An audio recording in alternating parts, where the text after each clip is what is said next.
अपन बात कर रहे हैं यहाँ पे एक हाई टाइम फ्रेम के लगभग कि मार्केट आपके पॉइंट ऑफ इंटरेस्ट को जब अप्रोच करता है, बाइंग या सेलिंग कुछ भी हो सकता है यहाँ पे। ठीक है, यानी कि हो सकता है ये पॉइंट ऑफ इंटरेस्ट आपका बाय का हो, मार्केट यहाँ से आप लोग सेल देख रहे हो, क्योंकि ऑलमोस्ट क्या है ना कि रिवर्सल चीज़ें ही देख रहा होता है बंदा कि ठीक है ट्रेड के अंदर ट्रेंड के साथ चलना बहुत थोड़ा सा मुश्किल रहता है उनके लिए। तो मार्केट किस हिसाब से आपके लेवल को अप्रोच करता है, ये मान लो आपका बाइंग का पॉइंट ऑफ इंटरेस्ट है और ये सेलिंग का है। ठीक है, तो अगर आप इन लेवल्स के ऊपर देख रहे हो कुछ इस टाइप का पैटर्न जो कि यहाँ पे बनता है, एक डबल टॉप और डबल बॉटम इस हिसाब से, तो इसके अंदर एंट्री लेने का सिनेरियो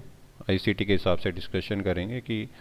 अकॉर्डिंग टू आईसीटी इस वाले जो पैटर्न को है ना कौन कौन से लेवल्स के ऊपर ट्रेड करने के लिए देख सकते हैं। जब अगर मार्केट आपके कोई पॉइंट ऑफ इंटरेस्ट के अंदर आके इस टाइप का स्ट्रक्चर बनाती है, जैसा कि यहाँ पे बात कर लेते हैं कि आपके पॉइंट ऑफ इंटरेस्ट के अंदर आया मार्केट और इस टाइप से एक स्ट्रक्चर बनाया, पहले एक ड्राइव आई जो कि नीचे की तरफ, ठीक है, यहाँ से मार्केट वापस बाय गया और प्रीवियस लेवल को लेग को स्वीप करके और नीचे की तरफ ब्रेकआउट स्ट्रक्चर दे दिया। तो यहाँ पे हर एक लेग अपने लिए इम्पॉर्टेंट है कि मार्केट किस टाइप से बिहेव करता है और इन लेवल्स को क्या क्या चीज़ें बोलते हैं। ठीक है, तो आपके लास्ट सपोर्ट लेवल से नीचे की तरफ कैंडल की क्लोजिंग आपके पास में क्या है, वो क्लियर मार्केट स्ट्रक्चर शिफ्ट है और आप ब्रेकआउट स्ट्रक्चर भी बोल सकते हो उसे। ये वाला जो लेग है वो लेग जो है मार्केट के ट्रेंड को बता रहा होता है कि मार्केट प्रीवियसली कौन से ट्रेंड के अंदर चल रहा है, मतलब यहाँ से मार्केट किस तरीके से आ रहा होगा, हायर हाई हायर लो इस तरीके से आ रहा होगा। ठीक है, तो ये लेग आपको क्या बताता है, आपके प्रीवियस ट्रेंड को बताता है। यहाँ से एक छोटा मोटा रिट्रेसमेंट निकलता है, मार्केट वापस से इम्पल्सिव उसको बाय की तरफ लेके जाता है। अब हो सकता है कि आपके पास में यहाँ पे कैंडल की क्लोजिंग मिल जाए और यहाँ पे लिक्विडिटी स्वीप भी हो सकती है, पुराने इस लेवल को ऐसे स्वीप करके भी जा सकता है थोड़ा सा। ठीक है, तो दोनों तरफ से कुछ भी चीज़ हो सकती है, वो दोनों ही वैलिड है यहाँ पे। बस इस लेवल को प्रीवियस जो स्विंग है अगर उसको स्वीप करके जाता है तो ठीक है, अगर ऊपर ब्रेकआउट स्ट्रक्चर कर रहा है तो भी ठीक है। अब यहाँ से जो लेग निकलता है वो बहुत इंपॉर्टेंट है। इसके अंदर क्या हो सकता है, इस लेग के अंदर आपके पास में एक फेयर वैल्यू गैप भी हो सकता है। ये जो लेग है मैं इसको राइट साइड में अलग से बना के बता देता हूँ। ठीक है, ये वाला जो लेग गया हुआ है ऊपर उसकी अपने बात कर रहे हैं। तो यहाँ पे क्या क्या चीज़ें हो सकती हैं, यहाँ पे एक इम्पल्सिव मूव हो सकता है जिसकी वजह से ऊपर स्ट्रक्चर ब्रेक हो रखा हो, तो यहाँ पे क्या हो सकता है, एक फेयर वैल्यू गैप भी हो सकता है। और इस लेवल में कुछ हो सकता है, यहाँ पे एक लास्ट कैंडल हो सकती है जो कि किस चीज़ का काम कर सकती है, एक ब्रेकर ब्लॉक का। अगर मार्केट नीचे की तरफ कैंडल की क्लोजिंग दे रहा है अगला लेग, तो ये जो लेवल है यहाँ पे क्या हो सकता है, एक बेरिश ब्रेकर ब्लॉक की लेवल हो सकती है यहाँ पे, और एक फेयर वैल्यू गैप हो सकता है। अब जब मार्केट वापस से इस लेवल पे आता है इस फेयर वैल्यू गैप के ऊपर, ठीक है, और आपको एक रिएक्शन दे देता है छोटा सा, और फिर कैंडल की क्लोजिंग आपकी नीचे की तरफ करके ब्रेक ऑफ स्ट्रक्चर कर देता है। यहाँ पे क्या कर दिया इसने, स्ट्रक्चर का ब्रेक, ये वाले लेवल की बात कर रहा हूँ कि यहाँ पे इसने स्ट्रक्चर ब्रेक कर दिया। तो ये जो फेयर वैल्यू गैप है अब ये क्या बन जाएगा, एक इन्वर्जन फेयर वैल्यू गैप बन जाता है। जब मार्केट अपने पुराने फेयर वैल्यू गैप पे थोड़ा सा रिएक्शन दे के और नीचे की तरफ चला जाता है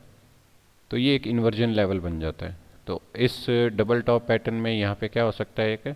इन्वर्जन भी हो सकता है जो कि आपको चेक करना है। ठीक है, बाद में इन्वर्जन बन जाता है जब ब्रेकआउट स्ट्रक्चर हो जाती है, और आपके पास में ये जो लास्ट कैंडल होएगी ये किसका काम करेगी, आपके पास में ब्रेकर ब्लॉक का काम करेगी यहाँ पे। ठीक है, इस टाइप से। तो यहाँ पे ब्रेकर ब्लॉक भी हो सकता है, इन्वर्जन फेयर वैल्यू गैप भी हो सकता है, और अगर मार्केट इस लेवल को बहुत अग्रेसिवली ब्रेक करती है तो इन्वर्जन फेयर वैल्यू गैप के ऊपर क्या हो सकता है, एक फेयर वैल्यू गैप भी हो सकता है यहाँ पे।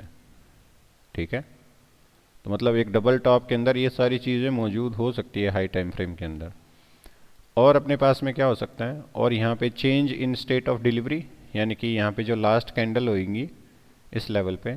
यहाँ पे जो लास्ट कैंडल होती है उस कैंडल से नीचे राइट साइड में कैंडल की क्लोजिंग, अपने विक की बात नहीं कर रहे, इस लेवल के ऊपर क्या हो सकता है, एक कैंडल हो सकती है। मैं इस वाले लेवल की बात कर रहा हूँ कि यहाँ पे मान लो एक कैंडल हो और उसकी कुछ इस टाइप से एनाटॉमी हो कि ये इस टाइप से एक कैंडल हो, यहाँ पे इसकी विक है, और इसके नीचे क्या है आपके पास में, ब्रेक ऑफ स्ट्रक्चर वाली लाइन है ये वाली। अगर अगली कैंडल यहाँ पे मान लो कुछ इस तरीके से आती है, राइट साइड वाली, इस लेग की बात कर रहा हूँ यहाँ पे, अगली कैंडल अगर मार्केट की यहाँ पे कुछ इस तरीके से आती है कि इसकी बॉडी से नीचे कैंडल की क्लोजिंग हो गई है, ठीक है, इस टाइप से, तो वो आपका क्या हो गया, change in state of delivery, जो कि अपन ने पहले भी बात कर रखी है इसकी यहाँ पे। तो ये कैंडल कुछ इस टाइप से हो सकती है। हो सकता है ये कैंडल नीचे की तरफ पूरी ब्रेक कर दे इस ब्रेक ऑफ स्ट्रक्चर वाली लाइन पे, ये जो लाइन है ब्रेक ऑफ स्ट्रक्चर की, ये वाली यहाँ पे, इससे नीचे की तरफ अगर कैंडल क्लोज होगी तो आपका ये शिफ्ट इन मार्केट स्ट्रक्चर हो सकता है, और ब्रेक ऑफ स्ट्रक्चर भी बोलते हैं इसे। तो ये आपकी क्या होगी, CISD की लाइन होगी इधर, ठीक है, change in state of delivery. तो इतने टाइप की चीज़ें इस एक डबल टॉप के अंदर देखनी पड़ती हैं जब ये बेरिश के लिए होता है, मतलब। अब इसके ऊपर एंट्री कहाँ से देख सकते हैं, वो डिपेंड करता है कि ये जो लेग आ रखा है ना फाइनल, इसके ऊपर आपको फिब लेवल प्लॉट करना होता है ऊपर से लेके नीचे तक, ठीक है। इसके 50% से ऊपर अगर ये चीज़ें मिल रही हैं, इन्वर्जन, ब्रेकर ब्लॉक और ये, तो वहाँ पे अपनी ट्रेड रहती है, एटलीस्ट 50% से ऊपर होना चाहिए। फिर अपने यहाँ पे एंट्री किस टाइप से ले सकते हैं कि भाई कौन से लेवल से ही ये सेल जा सकता है इस डबल टॉप के अंदर, तो वो डिपेंड करता है आपके टाइम के ऊपर कि मार्केट जब इस लेग से वापस ऊपर की तरफ अप्रोच करती है, तो पहले आपको देखना पड़ता है कि जब आपके 61 और इधर आपके 78 को जब मार्केट अप्रोच कर रही है, तो वो कौन से पैटर्न के ऊपर कर रही है। यानी कि मार्केट हो सकता है यहाँ पे 3 ड्राई पैटर्न बना के अप्रोच करे, फिर नीचे गिरे, हो सकता है यहाँ पे भी डबल टॉप बना के गिरे, ठीक है, पर उसकी टाइमिंग होएगी। तो टाइमिंग के लिए अपने को क्या देखना पड़ेगा, टाइम एंड प्राइस थ्योरी, जो कि उसकी वीडियो ऑलरेडी अपन ने डाल रखी है। तो ये सारा का सारा यहाँ तक जो खेल है वो अपन ने डिस्कशन कर लिया, और यहाँ से यहाँ तक जब मूव जाता है वापस ऊपर की तरफ, तो वो आपके पास में टाइम एंड प्राइस थ्योरी के ऊपर ही एंट्री मिलती है उसकी, कि यानी कि यहाँ पे जो सेशन रहता है, हो सकता है लंदन सेशन हो यहाँ पे, क्योंकि वही हाई बनाता है बेरिश मार्केट के अंदर। तो जब मार्केट इस लेवल को अप्रोच करती है तो आपको इंडिया टाइम के हिसाब से गर्मियों के अंदर 12:30 बजे लंदन सेशन की ओपनिंग होती है, और सर्दियों के अंदर लगभग उसकी ओपनिंग 1:30 बजे होती है। तो उस टाइम के ऊपर ही आपको इसकी एंट्री लेनी पड़ती है। लेकिन ये लेवल आपको सारे नोट करके रखने पड़ते हैं कि जब मार्केट डबल टॉप पैटर्न बना के ब्रेक करती है तो किस कौन कौन से लेवल हमें मेजर करने हैं, ठीक है। तो यहाँ पे एक ऑर्डर ब्लॉक भी हो गया, जैसे fair value gap, breaker block अपन ने डिस्कशन कर लिया, इन्वर्जन डिस्कशन कर लिया, change in state of delivery discussion कर लिया कि यहाँ पे जो लाइन है एक वो किसकी हो सकती है, ये जो कैंडल यहाँ पे जो बनती है उसके नीचे, तो वो लाइन हो सकती है कि वो CISD की लाइन हो यहाँ पे, ठीक है। तो इतने सारे जो चीज़ें हैं आपको एक डबल टॉप पैटर्न के अंदर देखने पड़ते हैं। तो इसी के बारे में था ये वीडियो कि डबल टॉप पैटर्न